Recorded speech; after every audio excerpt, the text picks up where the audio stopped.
Oi pessoal, tudo bem? Bem-vindos a mais um vídeo Dose de Conhecimento da nossa comunidade DMB. O nosso vídeo de hoje é para falar sobre a diferença entre caneta e seringa, certo? Então, no contexto do diabetes, canetas e seringas são dispositivos para aplicação de insulina. Existem outros dispositivos, mas no vídeo de hoje nós vamos falar então destes dois dispositivos, canetas e seringas, certo? Então vamos lá. Vamos começar falando das seringas. As seringas são os dispositivos de aplicação de insulina mais utilizados. Por quê? Primeiro, que é o dispositivo de menor custo, e aí isso já é uma grande vantagem, e também porque ele é de fácil acesso, principalmente porque o SUS oferece na maior parte das vezes seringa para as pessoas aplicarem insulina, principalmente para pessoas com DM2, diabetes tipo 2, certo?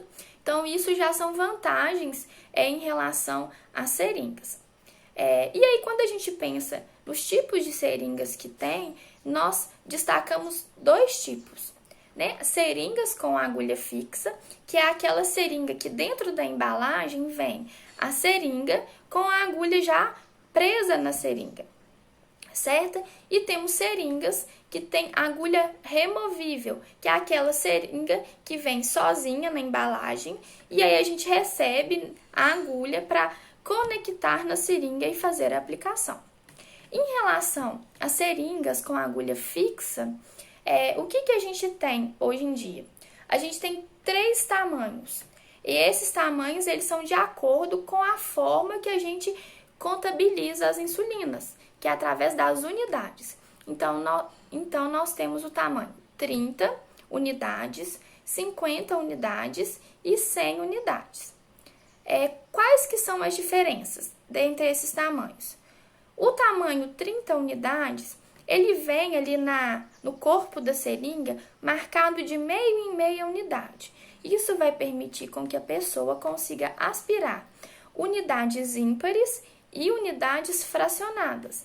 Então, por exemplo, se a pessoa toma 11 unidades e meia, a seringa capacidade 30 unidades vai permitir aspirar essa quantidade de insulina sem nenhuma dificuldade.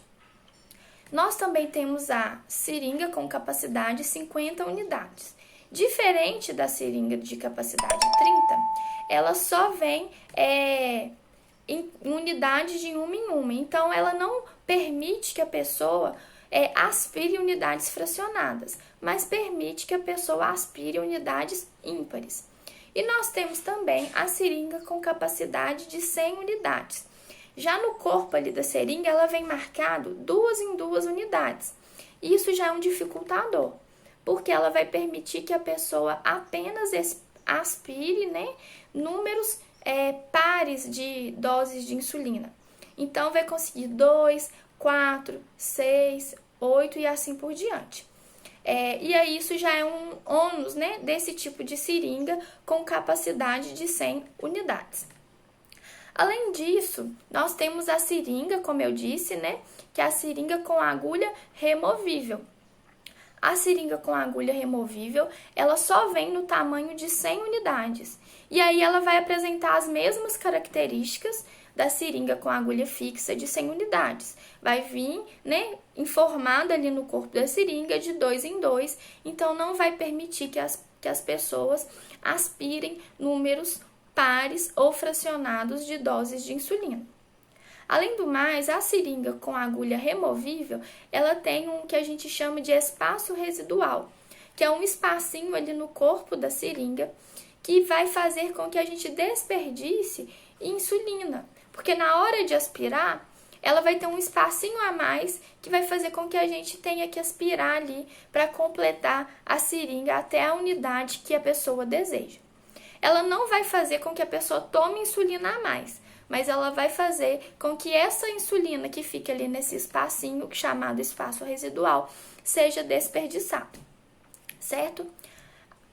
Além do mais, ao se falar de seringas, nós temos que falar das agulhas que são compatíveis com essas seringas. Normalmente as seringas vêm com compatibilidade para tamanhos de agulha entre 6 a 13 milímetros.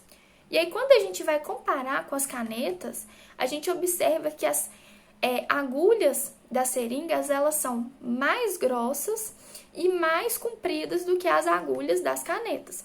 Então, isso já é um ponto negativo das seringas, certo? Além do mais, as seringas, na hora de aspirar ali no frasco de insulina, elas chamam um pouco de atenção.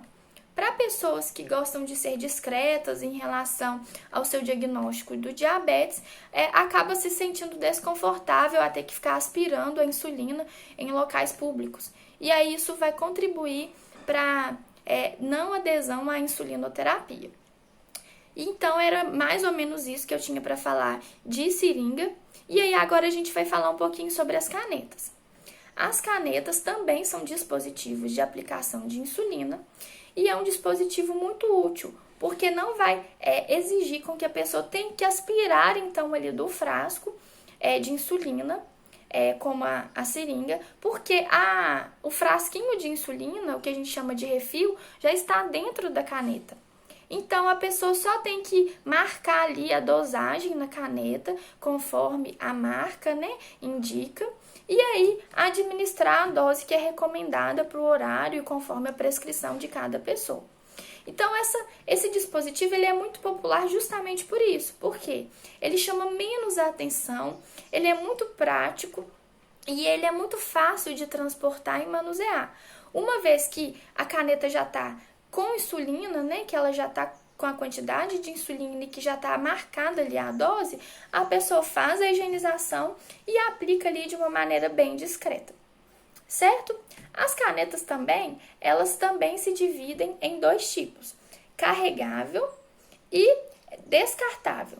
A carregável, como o próprio nome diz, são aquelas canetas que após a quantidade de insulina ali dentro no seu interior ter acabado, a gente consegue substituir o frasco vazio por um refil novo. Então, elas podem ser utilizadas diversas vezes. Já a caneta descartável, como o próprio nome diz, uma vez encerrada a quantidade de insulina ali no seu interior, a gente descarta. Eu não vou me atentar aqui sobre formas de carregar, então, as canetas ou formas de descartar. Vamos deixar isso para um outro vídeo. Mas são esses os dois tipos de canetas que existem. Coisas muito interessantes sobre as canetas são que elas vêm com cores, com esquemas de cores que ajudam a pessoa a identificar o tipo de insulina que ela está tomando ali na hora. O que difere das seringas, Porque as seringas têm um corpo ali transparente para a gente conseguir identificar visualmente quantas unidades a gente está aspirando. E os frascos também das insulinas, eles são de vidro transparente. Então, são mais difíceis de identificar. As canetas não, elas possuem diversas cores que vai ajudar ali na hora de pegar na bolsa, na hora de pegar onde está armazenado, qual tipo de insulina que eu estou tomando naquele momento. Outra coisa que aí é negativo para as canetas é que a gente não consegue misturar tipos diferentes de insulina dentro da mesma caneta. Então, se a pessoa tem recomendação, prescrição de tomar 2 tipos de insulina no mesmo horário, ela vai ter que fazer 2 aplicações diferentes de insulina, certo? Outra coisa que é importante a gente destacar que os refis de insulina para as canetas carregáveis, eles são compatíveis apenas com canetas da própria marca da insulina. Então, não adianta eu ter um frasco, um refil de insulina de uma marca e querer inserir em uma caneta de outra marca. Isso não vai ser possível porque são dispositivos que não combinam e mesmo assim, se a pessoa tentar, vai correr o risco ali de ter um problema na dosagem da insulina.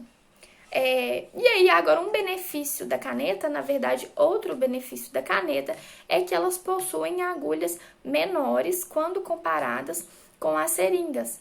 As agulhas compatíveis com as canetas são do tamanho entre 4 a 12,7 milímetros.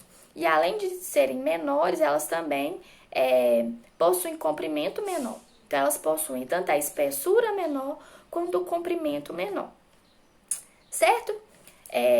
Cheguei ao fim, né, do que eu tinha programado para conversar com vocês sobre as diferenças entre caneta e seringa, mas eu gostaria de deixar alguns recadinhos que eu acho muito importante e a gente não pode esquecer. Em relação às seringas e as agulhas, tanto das seringas quanto das canetas.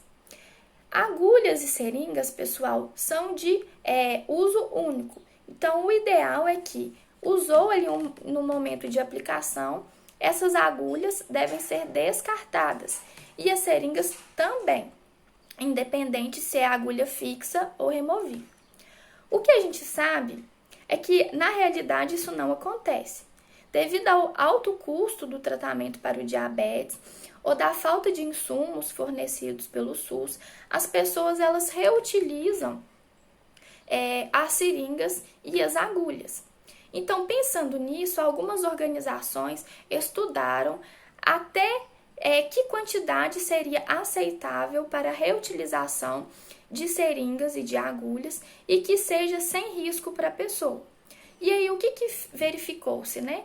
Que as seringas, se utilizadas, né, quando utilizadas mais de uma vez, devem ser utilizadas por no máximo 8 vezes. Então, se a pessoa toma, por exemplo, 4 doses de insulina ao longo do dia, ela pode utilizar aquela seringa por 2 dias, 8 vezes. Se ela toma mais de 4 vezes, então ela vai fazer a conta, né, o cálculo de quantas vezes até inteirar 8 vezes.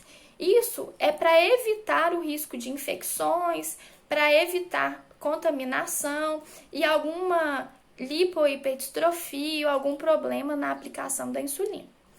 E as agulhas, tanto para as seringas quanto para as canetas, podem ser utilizadas por até um dia. Então, a pessoa tem ali 4 aplicações de insulina ao longo do dia, ela pode utilizar, então, ao longo desse dia, a mesma agulha e ao final do dia, descartar essa agulha. Não é recomendado também utilizar mais que isso, porque uma vez utilizada a agulha, ela deixa de ser estéril. Então, tem o risco de contaminação e a agulha, ela tem o diferencial da seringa que, às vezes que ela vai, né, sendo inserida ali no nosso corpo, na pele, ela vai perdendo a sua capacidade de corte. E isso vai fazendo com que as aplicações posteriores de insulina sejam mais dolorosas e mais incômodas. Então, além do risco de infecção, tem esse problema com o desconforto, né, de utilizar a agulha mais de uma vez. No geral, são essas as diferenças, né, entre as seringas e as canetas. Eu espero que esse vídeo tenha ajudado vocês. Nós não atentamos, né, sobre a forma de aplicação da insulina, seja por seringa, seja por caneta. Então, nós vamos gravar em breve um outro vídeo falando sobre isso com vocês, a aplicação de insulina. Então, fiquem ligadinhos aí da nossa comunidade DMB, que em breve terá mais vídeo. Tchau, tchau!